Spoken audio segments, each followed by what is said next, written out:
Hello friends, welcome to my channel Raviraj Jacks learn with Ravi के साथ आपका स्वागत है। आज की जो क्लास रहेंगी दोस्तों वो रहेंगी फायर। जैसे कि आप देख पा रहे हैं मतलब कि आग। ठीक है, हम फायर के बारे में फुल डिटेल्स में जानेंगे, बेसिक से लेके चलेंगे। एक एक चीज़ें जो है हम बारीकी से क्लियर करते जाएंगे और अच्छी तरीके से समझेंगे। देखेंगे कि हम यहाँ पे आग क्या होती है, आग कैसे लगती है, आग पर काबू कैसे किया जा सकता है, इससे भंडारण कैसे रखेंगे, इसमें सिंबल वगैरह भी देखेंगे। और लास्ट में हम देखेंगे यहाँ पे क्या सुरक्षा और सावधानियाँ रखनी चाहिए। देखिए, जो भी व्यक्ति इस फायर टॉपिक के बारे में देख रहे हैं स्किप ना कीजिए, क्योंकि जो ये आग है आपको कई जगह पे देखने मिलती है। अगर आग की दुर्घटना होती है तो आपको आपको पता होना चाहिए कि इस पर आग पर काबू कैसे किया जाना चाहिए। जैसे कि आप देख पाते हैं हॉस्पिटल या ट्रैवलिंग के समय या कई जगह पे देखते हैं कि वहाँ पे फायर एक्सटिंग्विशर के सिलेंडर रखे होते हैं। तो उन सब चीज़ों को भी जानेंगे और आपको पता हो चल जाएगा सभी चीज़ें कि आप आग को कैसे बुझा सकते हो और किस तरीके से कौन सी आग पे क्या क्या चीज़ें का इस्तेमाल करके आप बुझा सकते हो।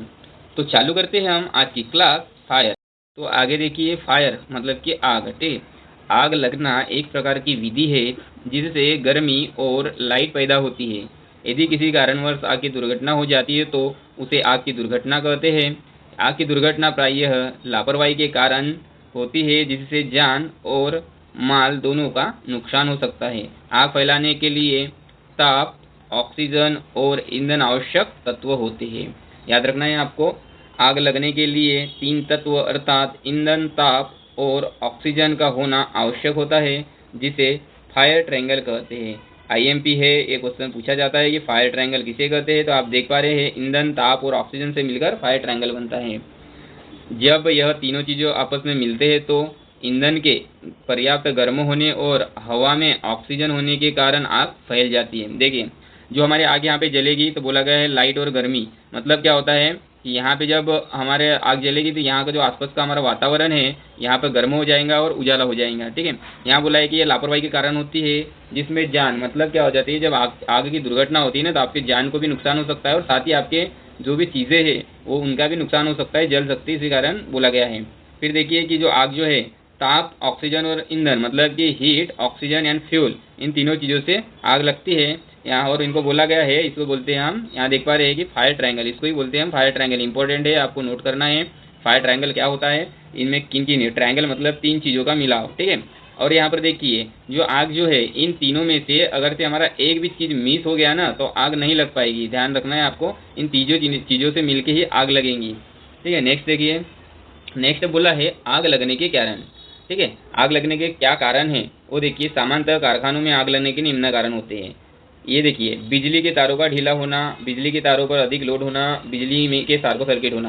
ये क्या होता है कि ये जब चीज़ें तार का ढीला, अधिक लोड और शार्ट सर्किट होता है तो उससे क्या होता है कि चिंगारी उत्पन्न होने लगती है। तो ये चिंगारी जब उत्पन्न होंगी तो इसके पास में जो भी चीज़ें आएंगी इसके, जैसे कि यहाँ पे ऑयल गिरा हो या ऑयल के डिब्बे पे जाके गिर रही चिंगारी, तो इससे क्या है आग लगने का खतरा बढ़ जाता है। तो ध्यान रखना है इन चीज़ों को। कारखानों में धूम्रपान करने से मतलब कि कहने का यह है कि अगर आप बीड़ी सिगरेट जो कारखानों में पीते हैं और जब उसको फेंकते हैं तो जलता हुआ छोटा सा टुकड़ा गिर जाता है नीचे। तो इन टुकड़ों का अगर से मान लो कि अगर कहीं गीले है, ऑयल से गीले कपड़े हैं या फर्श पे गीला ऑयल है, इस पे अगर गिर जाए तो यह आग उत्पन्न हो जाता है, एक बड़ा विशाल रूप ले सकता है। तो इन चीज़ों का भी ध्यान रखना चाहिए आपको। तेज चलने वाले मशीनों में तेल का ना होना, कहने का मतलब यहाँ से है कि जो मशीन पार्ट रहेंगे तो उसको, जैसे कि मान लो कि यहाँ पे मशीन पार्ट है तो यहाँ पे बोला गया है कि जब इधर से इधर और इधर से इधर जैसे कि चल रहे हैं तो इनके बीच में क्या होता है, हम एक चीज़ इस्तेमाल करते हैं जिसको हम बोलते हैं लुब्रिकेंट। ठीक है, लुब्रिकेंट। लुब्रिकेंट क्या होता है, तरल पदार्थ होता है जो लोड को बांटने के लिए या फिर जो ये पार्ट्स को गर्म होने से बचाता है। लेकिन ये चीज़ अगर से यहाँ से लुब्रिकेंट नहीं होगा तो ये दो पार्ट है जो है ये क्या हो जाएंगे, हमारे गर्म हो जाएंगे और गर्म होने से यहाँ पे आग लगने का खतरा बढ़ जाता है। ठीक है, और यह विशाल रूप ले सकता है। इन चीज़ों का भी ध्यान रखना चाहिए, ज्वलनशील पदार्थों का ध्यान न रखने का। ठीक है, ज्वलनशील पदार्थ जैसे कि हमारा ऑयल कैन वगैरह है, गीले कपड़े वगैरह है, इनको हमने डब्बे में नहीं भर के रखे या कहीं ऐसे खुले छोड़ दिए तो क्या होता है कि चिंगारी वगैरह गिर गई या फिर जैसे कि धूम्रपान करने से गिर जाता है, तो मतलब धूम्रपान करने से यहाँ पे आप ज्वलनशील पदार्थ फेंक दिए तो इनसे भी आग लग सकती है। इन चीज़ों का आपको ध्यान रखना चाहिए। उसके बाद देखिए कि आग के प्रकार के बारे में जानेंगे। ठीक है, यहाँ पे जो जो जो भी प्रकार दिए या जो भी अभी पढ़ रहे हैं हम, बहुत ही इंपॉर्टेंट है, जो कि आपके एग्जाम में कहीं ना कहीं पूछे जाते हैं। ठीक है। तो देखो आग को विभिन्न श्रेणियों में बांटा गया है। पहला देखिए कार्बोनिशियस फायर, दूसरा देखिए ऑयल फायर, तीसरा देखिए यहाँ पे कि गैसीय फायर और चौथा देखिए इलेक्ट्रिक फायर। इन सभी चीज़ों को हम बारी बारी से जानेंगे। तो आपको यहाँ पे ध्यान रखना है, एक एक चीज़ नोट करना है। जैसे कि कार्बोनिशियस फायर, पहली फायर जो हमारी क्या है कार्बोनिशियस फायर, तो ये श्रेणी ए के अंतर्गत आता है। ठीक है, अब जो श्रेणी ए के अंतर्गत आता है हमारा कार्बोनिशियस फायर, तो किस चीज़ से लगता है देखिए कि लकड़ी हो गया, हमारा कपड़ा हो गया, कागज, कच्चा कोयला और पक्के कोयले से हमारी जो आग लगेंगी ना, हम उसको क्या बोलेंगे कार्बोनिशियस फायर। ठीक है, ध्यान रखना है। यहाँ पे एक एक पॉइंट ना जो है ना आपके एग्जाम में पूछा जा सकता है। ठीक है, बहुत ही इंपॉर्टेंट है ये।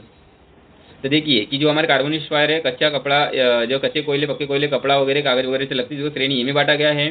जैसे कि आप देख पा रहे हो कि इस प्रकार से आग लगती है और इसको बुझाने के लिए हम पानी का इस्तेमाल कर सकते हैं या फिर सोडा एसिड एक्सटिंग्विशर का प्रयोग कर सकते हैं। ठीक है, ये जो एक्सटिंग्विशर है हमारे, जिसको बोलते हैं अग्निशामक यंत्र, इसको आगे में डिटेल्स में जानेंगे। अभी देखिए कि यहाँ पे ध्यान रखना है कि जैसे ये कौन से चीज़ों से जो जलता है उसके लिए क्या बुझाने के लिए हम इस्तेमाल कर रहे हैं और कौन से श्रेणी में आते हैं और कौन सी आग बोला जाता है। ठीक है, इसके बाद जो हमारा रहेगा ऑयली फायर। ठीक है, ऑयल फायर जो रहेगा जो श्रेणी बी के अंतर्गत आता है। और देखिए कि ये कैसे लगता है, जो तेलीय पदार्थ से जो हमारे आग लगती है ना उसको ऑयली फायर करते हैं, श्रेणी बी के अंतर्गत आता है। जैसे कि केरोसिन, डीजल, पेट्रोल, इन सभी चीज़ों से हमारी आग लगेंगी ना, उसको हम बोलते हैं ऑयली फायर। ठीक है, जो ये खतरनाक होती है आग को बुझाने के लिए कई कठिनाइयों का सामना करना पड़ता है और आग को बुझाने के लिए हम ध्यान रखना है आपको कि होम फायर एक्सटिंग्विशर का प्रयोग करते हैं। देखिए जो हमारी ऑयली आग रहेगी ना वाली, इस पर हम पानी का इस्तेमाल नहीं कर सकते। ठीक है, इससे खतरा बढ़ जाता है, आग बढ़ जाती है। ठीक है, ये भी ध्यान रखना चाहिए आपको। और तीसरी आग जो हमारी रहेंगी जिसको हम बोलते हैं गैसीय आग। गैसीय आग जो है हमारी श्रेणी सी के अंतर्गत आती है, जैसे कि आप देख पा रहे हो। ठीक है, ये मीथेन हो गया गैस, जैसे कि मान लो कि इस गैस में लग सकती है आग। ठीक है, तो ये जो है गैस या द्रवित गैस में लगी आग होती है। इस आग को बुझाने के लिए बहुत ही सामना करना पड़ता है, जो कि विस्फोट एवं अचानक ये आग फैलने का डर बना रहता है। जैसे कि देख पा रहे हैं, इस प्रकार की आग को गैसीय आग कहते हैं। द्रवित गैस को अधिक सावधानी से बुझाना चाहिए क्योंकि इसमें विस्फोट और अचानक आग बढ़ने का खतरा होता है। ठीक है, ये जो गैस जो होती है एक सिलेंडर में होती है ना, जैसे कि आग लग गई इसमें, तो क्या है सिलेंडर फट के विस्फोट हो सकता है और अचानक आग बढ़ सकती है। ठीक है, इन चीज़ों का आपको ध्यान रखना चाहिए। और देखिए कि सी जो गैसीय और सी प्रकार की श्रेणी की जो आग है उसको बुझाने के लिए हम ड्राई पाउडर एक्सटिंग्विशर का प्रयोग करते हैं। ठीक है, ध्यान रखना है इसका भी। और चौथी आग हमारी देखिए इलेक्ट्रिक फायर, जो कि श्रेणी डी के अंतर्गत आती है, जैसे कि आप देख पा रहे हो। ठीक है, ये देखो शार्ट सर्किट हुआ है, जो कि है इलेक्ट्रिक फायर है, श्रेणी डी के अंतर्गत आती है। ठीक है, अब देखिए कि ये धातु अथवा विद्युत से जलती है। ठीक है, इसे इलेक्ट्रिक फायर कहते हैं। इसको बुझाने के लिए हम देखिए जो डी प्रकार की श्रेणी की आग है उनको हम CTC मतलब कार्बन टेट्रा क्लोराइड, जिसको हम बोलते हैं CCl4, इसमें होता है पायरीन। ठीक है, इसमें क्या होता है हमारा पायरीन होता है। ये चीज़ को ध्यान रखना चाहिए। हम ड्राई केमिकल का भी यूज़ कर सकते हैं या हेलान एक्सटिंग्विशर का भी उपयोग कर सकते हैं।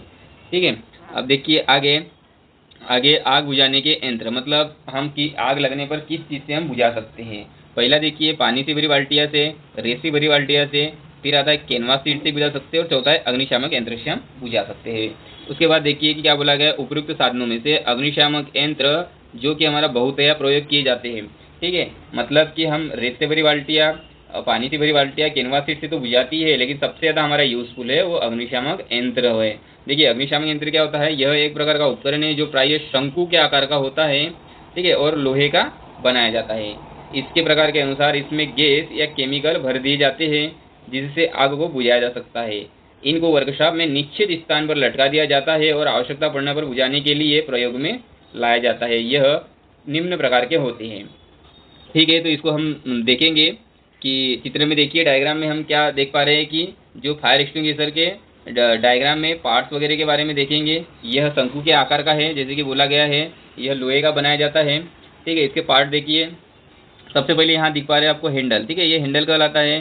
सेफ्टी पिन आप जैसे कि देख पा रहे हो, ऑपरेटिंग हैंडल या गम लीवर। ठीक है, ऑपरेटिंग हैंडल। ठीक है, pressure gauge, high pressure cylinder, ये शैम्पून टिप, जैसे कि आप यहाँ भी देख पा रहे हो, ये जो ट्यूब है अंदर की ओर रहता है और ये हैंडल के लगा हुआ रहता है। फिर देखिए गैस भरी होती है, एक्सटिंग्विशर एजेंट होते हैं अंदर में, फिर डिस्चार्ज होस, स्प्रे नोजल और स्प्रे नोजल होल्डर। देखो ये जो होल्डर है, देखो यहाँ पर होल्डर लगा होता है सिलेंडर को, जिसमें नोजल फिट होता है और डिस्चार्ज होस यहाँ से आग को बुझाने के लिए हम बाहर निकालते हैं, जो कि कई भाप के रूप में, गैस के रूप में निकाला जाता है।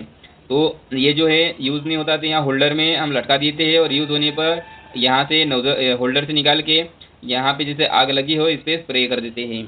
इसमें भी वही लिखा है पुल पिन, आप जैसे कि देख पा रहे हो यहाँ पे इस प्रकार से पुल पिन होती है अंदर, इसको हटा के हम इस्तेमाल कर सकते हैं। यहाँ पर जैसे कि देख पा रहे हो ये प्रेशर गेज है, यहाँ पे कितने प्रेशर से हम गैस को रिलीज कर रहे हैं वो सब चीज़ दिखाता है कितनी प्रेशर से गैस है।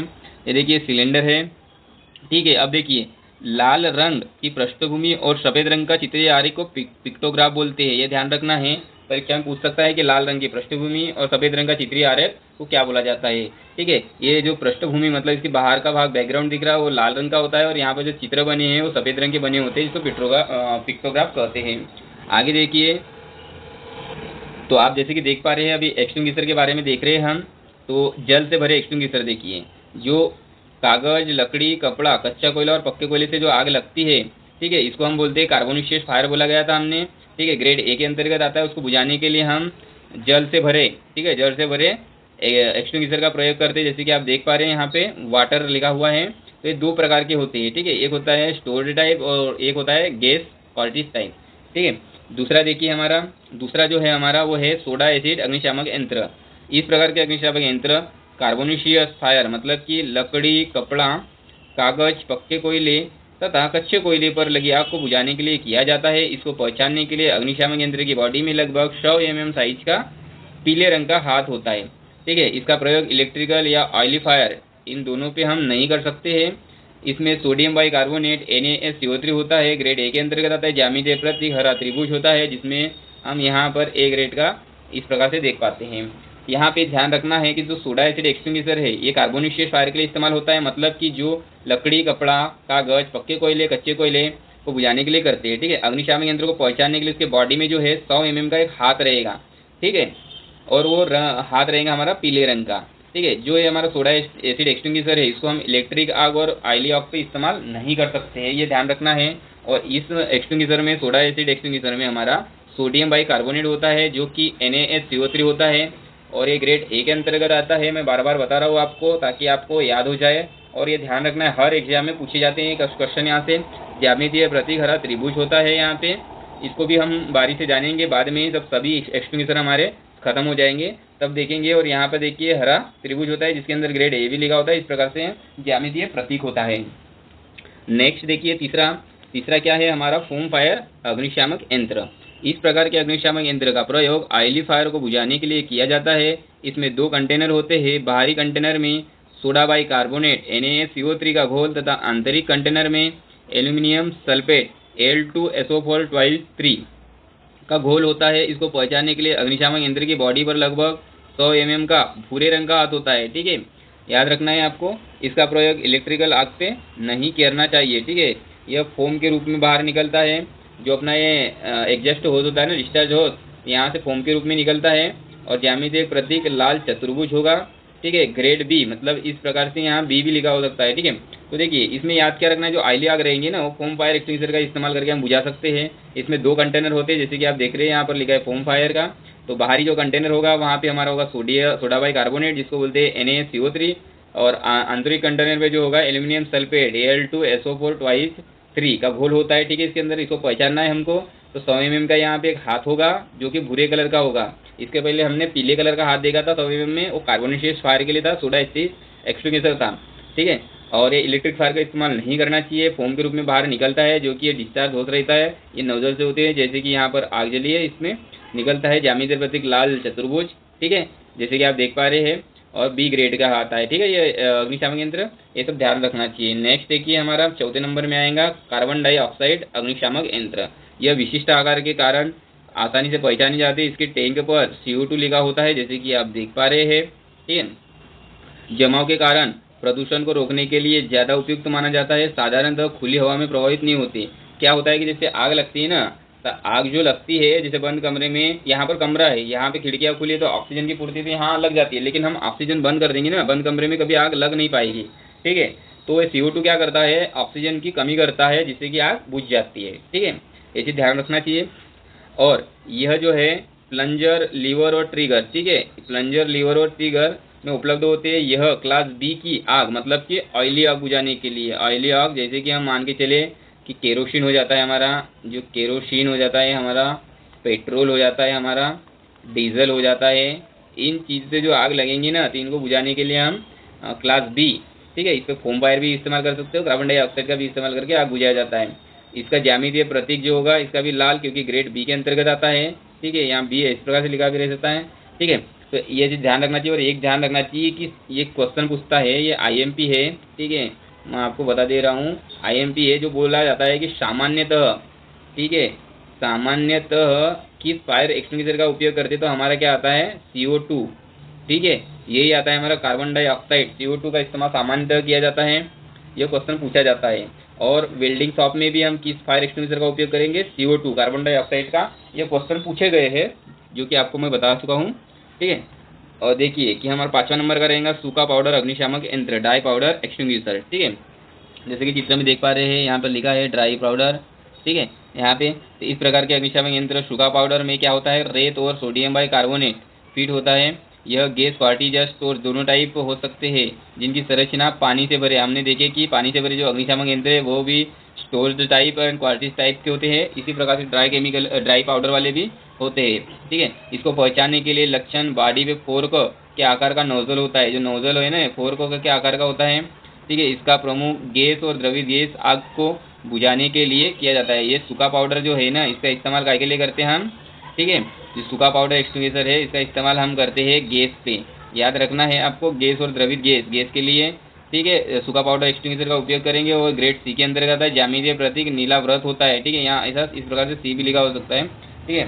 तो यह याद रखना है, जो कि मैं आपको पॉइंट जो बता रहा हूँ ना, ज्यामितीय प्रतीक, ग्रेड सी, कौन सी गैस पे कौन सा सिलेंडर यूज़ करेंगे, ये सब चीज़ आपको ध्यान रखना चाहिए, ताकि एग्जाम में कंफ्यूज नहीं होना है, ठीक है। नेक्स्ट देखिए हमारा 6वां नंबर का है हमारा CTC फायर एक्सटिंग्विशर, जिसको हम बोलते हैं कार्बन टेट्राक्लोराइड, ठीक है। इस प्रकार से यहाँ पर देख पा रहे हैं CTC फायर एक्सटिंग्विशर, देखो क्या बोला गया है, इस प्रकार के एक्सटिंग्विशर का प्रयोग इलेक्ट्रिकल फायर, जो हमारा CTC होता है ना, इलेक्ट्रिकल फायर पे यूज़ होता है CTC हमारा। और हेलॉन भी हमारा जो है ये भी इलेक्ट्रिक फायर पर यूज़ होता है, ठीक है। इसमें डबल एक्टिंग फोर्स पंप लगा होता है, इसका प्रयोग ऊपर लगे हैंडल के द्वारा किया जाता है। इसमें सिलेंडर को कार्बन टेट्राक्लोराइड CCl4, जिसमें क्या होता है पायरिन होता है, कि तरल पदार्थ से भर दिया जाता है, इसका प्रयोग किया जाता है, यह भाप के रूप में निकलता है, ठीक है। जो फोम फायर था हमारा क्या फोम के रूप में निकल रहा था, ये भाप के रूप में निकलता है। CTC का प्रयोग हम इलेक्ट्रिक फायर पे करते हैं, और जैसे कि अब हेलॉन है, हेलॉन का भी हम इलेक्ट्रिक फायर पे करते हैं, ठीक है। CTC फायर में क्या होता है, यहाँ पे डबल एक्टिंग फोर्स होते हैं, ठीक है, डबल एक्टिंग फोर्स होते हैं, पंप लगे होते हैं। और इसमें देखिए कार्बन टेट्राक्लोराइड भर दिया जाता है, जिसका सूत्र है, पूछ सकता है, CCl4, इसमें पायरिन होता है, ठीक है, तरल पदार्थ से भर दिया जाता है। आपको ध्यान रखना है, भाप के रूप में निकलता है। CTC का फुल फॉर्म आपको बता दिया है, कार्बन टेट्राक्लोराइड।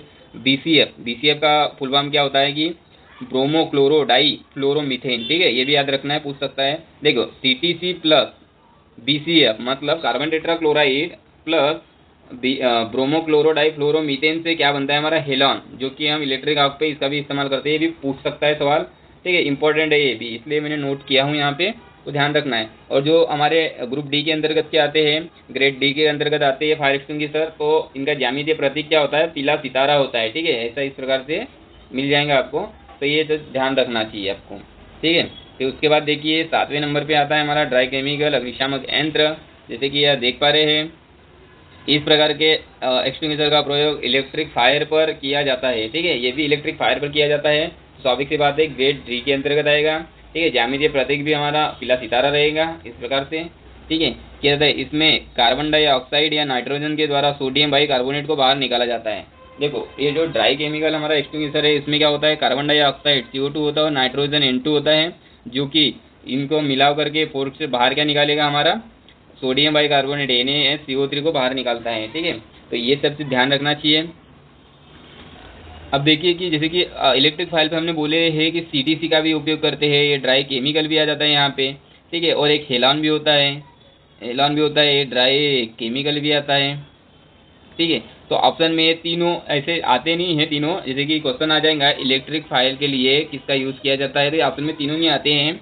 अगर आएगा तीनों में से एक आएगा तो उसको आप टिक लगा सकते हैं। मान लो कि जैसे कि इसको छोड़ दो कि यहाँ पे CTC और ड्राई केमिकल दोनों ऑप्शन में आ गया इलेक्ट्रिक फायर को बुझाने के लिए, तो आपको CTC की ओर जाना है, ना कि ड्राई केमिकल की ओर। अगर CTC नहीं रहा तो ड्राई केमिकल मार सकते हैं, लेकिन दोनों ऑप्शन में है तो आपको CTC पहले राइट करना है, ठीक है।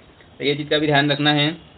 आगे देखिए, जो आपको मैंने सिम्बॉल्स बताया था, ज्यामितीय प्रतीक बताया था, जैसे कि आप देख पा रहे हैं कि हरी पृष्ठभूमि होती है, ज्यामितीय प्रतीक ये त्रिभुज होता है, ठीक है, हरा कलर, ठीक है, लाल कलर बताया था आपको। बी ग्रेड में हमने एक ग्रेड के बारे में बात कर रहे हैं अपन, ठीक है, एक ग्रेड है।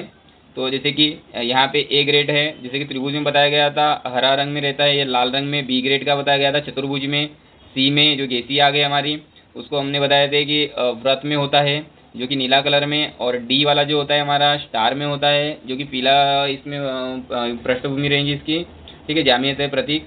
ये सब चीज़ ध्यान रखना चाहिए। ये हमारा काय पे इस्तेमाल किया गया था, हमारा लकड़ी कोयला कागज वगैरह के भी इस्तेमाल किए थे हमने, जो कि कार्बोनिशियस फायर के अंतर्गत आता है। ये जो हमारा बी वाला जो है ए ग्रेड हो गया, ये ए ग्रेड हो गया। ये बी ग्रेड वाला हमारा फोम फायर इस्तेमाल करते हैं जो कि ऑयली ऑक के लिए रहता है, ठीक है, ऑयली ऑक के लिए रहता है। ये सी जो हमारा है गैसीय आग के लिए रहता है, इसमें अपन ड्राई पाउडर का इस्तेमाल करते हैं, ठीक है।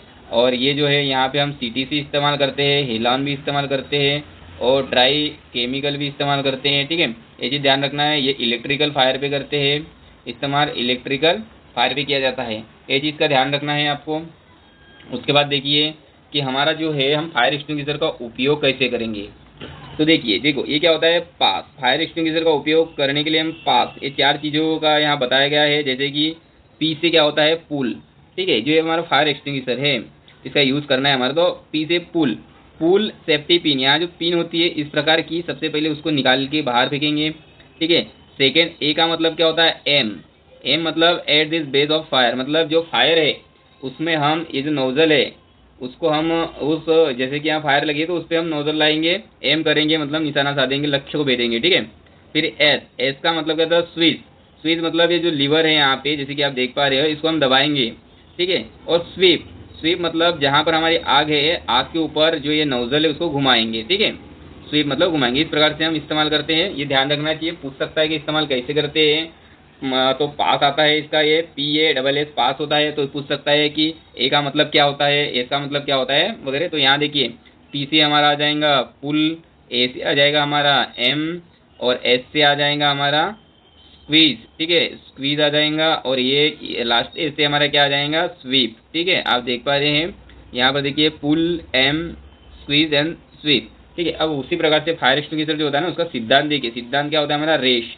रेश मतलब रेस्क्यू, ए से अलार्म, सी से क्या होता है, कंटेन या फिर कन्फर्म, ठीक है। ई से क्या होता है हमारा, योकलेट या फिर एक्सटिंग्विशर बोला जाता है। देखिए रेस्क्यू, रेस्क्यू मतलब क्या है, हम बचाने की कोशिश करते हैं और हम चिल्लाते हैं बचाओ बचाओ करके, ठीक है। ए से क्या होता है, हम अलार्म बजाते हैं, ठीक है, अलार्म बजाएंगे। सी से क्या होता है हमारा, सी से होता है हमारा कंटेन, कंटेन या फिर कन्फर्म करते हैं हम, और दरवाजे वगैरह क्लोज, यहाँ पे लिखा है देखो, the emergency by closing doors, doors वगैरह बंद करते हैं, कन्फर्म सीमित करते हैं। फिर ई से क्या होता है हमारा, देखिए ई से इवोकुलेट, जैसे कि हम बोलते हैं एक्सटिंग्विशर। तो क्या होता है, एग्जिस्ट एक्सटिंग्विशर बोला गया है, the fire is trained and safe to do so, मतलब कि बोला गया है कि जैसे कि ये जिसको फायर एक्सटिंग्विशर इस्तेमाल करते आता है वह आपको बुझा भी सकते हैं, और हम सेफ जगह पे जाके खड़े होना चाहिए अपने को, ठीक है। असेंबली पॉइंट मतलब असेंबली पॉइंट मतलब सेफ जगह पे खड़े होना है। और उसके बाद देखिए अगला क्या है हमारा, कि आग कैसे बुझाते हैं, ठीक है, आग को कैसे बुझाना चाहिए वो देखिए। सबसे पहले देखिए, आग को बुझाने के लिए निम्न प्रकार वर्गीकृत किया गया है।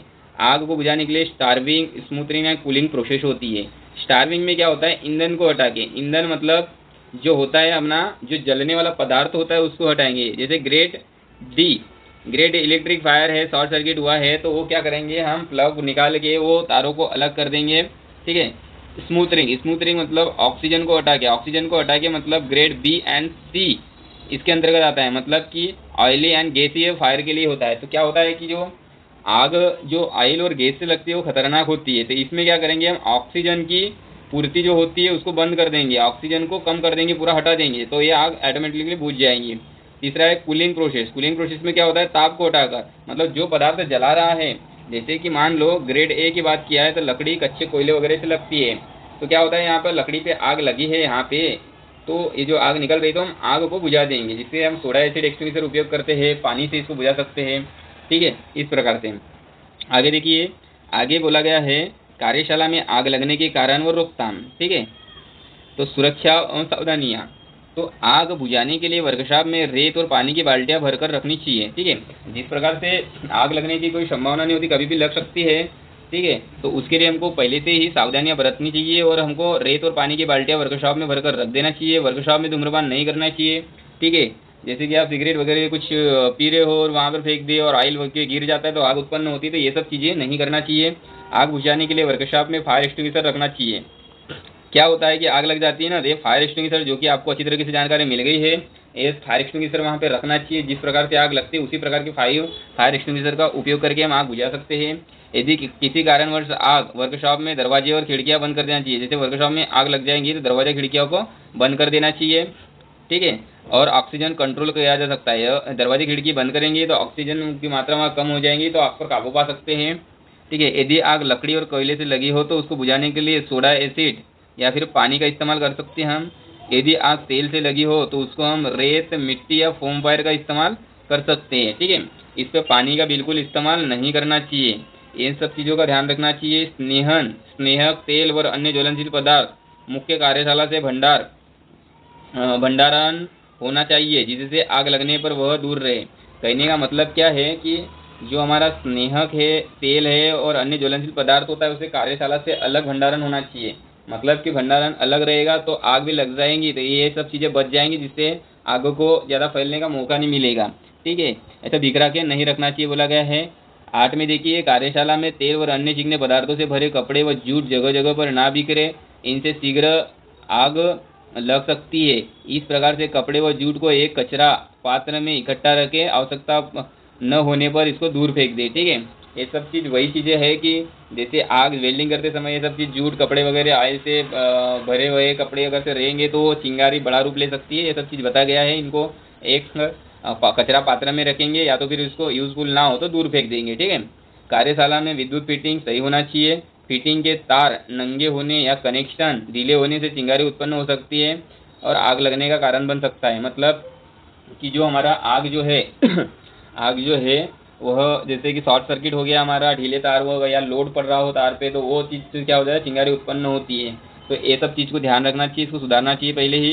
कार्यशाला में मशीन के अनुसार उचित लोड होना चाहिए। क्षमता से अधिक करंट पर तारों में आग लगने का भय रहता है। मतलब लोड ज़्यादा रहेगा तो वही चिंगारी उत्पन्न हो जाएंगी, जिससे कि आग बढ़ने का खतरा बढ़ जाता है। विद्युत कार्य में प्रयुक्त औजारों तारों को इंसुलेशन होना चाहिए। यदि पर्याप्त इंसुलेशन ना हो तो तारों आदि को बदल देना चाहिए। आपस में मिलने से चिंगारी आग लगने का कारण बन सकता है। ठीक है, जो भी हमारे यूजफुल जो वायर्स होते हैं या फिर हम इलेक्ट्रिक कार्य करते हैं तो जो इक्विपमेंट होते हैं उसमें इंसुलेशन होना चाहिए, जैसे कि प्लास्टिक कोटिंग वगैरह, ये सब चीज़ होना चाहिए इस पर, वरना करंट लगने या फिर आग बढ़ने का खतरा बढ़ जाता है। कार्यशाला में धूम्रपान नहीं करना चाहिए। बीड़ी सिगरेट, ठीक है, बीड़ी सिगरेट कहाँ गया, बीड़ी सिगरेट के जले हुए टुकड़े इधर उधर फेंक दिए जाते हैं तो कई बार जो है हमारा आग लगने का प्रमुख कारण बन सकता है। कार्यशाला में खुली आग कभी भी नहीं जलानी चाहिए, क्योंकि छोटी सी चिंगारी भयंकर कारण बढ़ सकता है। कहने का मतलब ये है कि जैसे कि खुले वातावरण में हमने आग जलाए है तो हवा से क्या होता है, आग के छोटे छोटे टुकड़े जो है इधर उधर जाके कई जगह पे आग पकड़ सकते हैं और आग लग सकते हैं। तो इन चीज़ों का ध्यान रखना चाहिए। वेल्डिंग के गैस सिलेंडर हमेशा निश्चित दूरी पर सुरक्षित स्थानों पर रखना चाहिए। ठीक है, ये सब चीज़ों का भी ध्यान रखना चाहिए। अब देखिए, ज्वलनशील पदार्थों का भंडारण, मतलब जो होता है ज्वलनशील पदार्थ है उनको कहाँ कहाँ रखना चाहिए, मटेरियल्स को, वो सब चीज़ बताया गया है। ज्वलनशील पदार्थों जैसे स्नेहक, डीजल, पेट्रोल, केरोसिन, तेजाब व अन्य आवश्यक पदार्थ का भंडारण सुरक्षित स्थान और सुनिश्चित स्थान पर होना चाहिए। जरा सी भी लापरवाही बड़ी दुर्घटना का कारण बन सकता है। इन पदार्थों का भंडारण करते समय निम्नलिखित बिंदुओं का ध्यान रखना चाहिए। पहला देखिए कि ज्वलनशील पदार्थ आवश्यकता अधिक भंडारण नहीं करना चाहिए। इनका अधिक मात्रा में भंडारण दुर्घटना का कारण बन सकता है। मतलब जितना भी आवश्यक हो उतना ही भंडारण करना चाहिए, अधिक नहीं रखना चाहिए। मान लो कि हमको वेल्डिंग शॉप में गैस वेल्डिंग के लिए सिलेंडर की आवश्यकता पड़ती है, तो एक सिलेंडर वेल्डिंग शॉप में रखना चाहिए, बाकी सब भंडारण गृह में रखना चाहिए। एक साथ में हम वेल्डिंग शॉप में रखेंगे तो अगर मान लो बाई चांस किसी कारणवश लीकेज होता है और वहाँ पे आग लग जाती है तो वो आग जो है अन्य सिलेंडरों को जलाकर एक बड़ा रूप ले सकती है। तो इन चीज़ों का आपको ध्यान रखना चाहिए। दूसरा नंबर देखिए, भंडारण स्थान के निकट अग्निशामक यंत्र, रेत, पानी। देखो यहाँ पे क्या बोला है, अग्निशामक यंत्र, रेत, पानी और बाल्टियों की व्यवस्था होना चाहिए। ठीक है, भंडारण स्थान पर, मतलब कि जो हमारे ज्वलनशील पदार्थ रहेंगे वहाँ पे जो हमारा आग बढ़ने का खतरा रह सकता है, आग लगने का, वहाँ पे हमको अग्निशामक यंत्र, रेत और पानी से भरी बाल्टियाँ या रेत से भरी बाल्टियाँ, कैनवास, रबर वगैरह ये सब चीज़ें रखनी चाहिए, ताकि जैसे ही छोटी सी आग लगे तो हम इस चीज़ से बुझा के कंट्रोल कर सकते हैं। ठीक है। तीसरा देखिए, भंडारण स्थान पर हवा के आने जाने का मार्ग होना चाहिए। ठीक है, भंडारण स्थान पर हवा के आने जाने का मार्ग होना चाहिए, ये भी ध्यान रखना चाहिए आपको। भंडारण में प्रयुक्त तो सभी ड्रम और डिब्बे पर उचित ढक्कन लगा होना चाहिए। ठीक है, जो हमारे भंडार गृह में रहते हैं ना, सभी ड्रम व्रम रहेंगे जहाँ पे कपड़े रख सकते हैं हम, जो आवश्यक चीज़ें रख सकते हैं, उन पर ढक्कन रहना चाहिए, जैसे कि आग लगे तो सेफ्टी से बच जाए और आग का खतरा ना बढ़ जाता। चिकने पदार्थ जैसे तेल में भीगे कपड़े और जूट को बंद डब्बे में और ड्रम में रखना चाहिए। ठीक है, यही भी है कि इनको हम पैकिंग रखेंगे तो इन पे आग नहीं लग पाएंगी, अगर चिंगारी ड्रम पे आएंगी तभी भी आग नहीं लग पाएंगी, और ये खुले रहेंगे तो ऑब्वियसली आग लग जाएंगे, जिसके कारण खतरा बढ़ जाएगा। तो ये सब चीज़ों को आपको ध्यान रखना चाहिए। तो thanks for watching my video guys. ठीक है, तो इससे आपको वीडियो पसंद आया होगा तो लाइक कीजिए, शेयर कीजिए, ताकि जो नए स्टूडेंट हो उनको पढ़ने का थोड़ा मौका मिल जाए, अच्छी चीज़ें मिल जाए। तो और आप सब्सक्राइब कर लीजिए और बेल आइकन भी दबा दीजिए, जिससे जो भी नया वीडियो है आपको तुरंत पहले पता चले। मिलते हैं गाइस नए वीडियो में, तब तक के लिए बाय।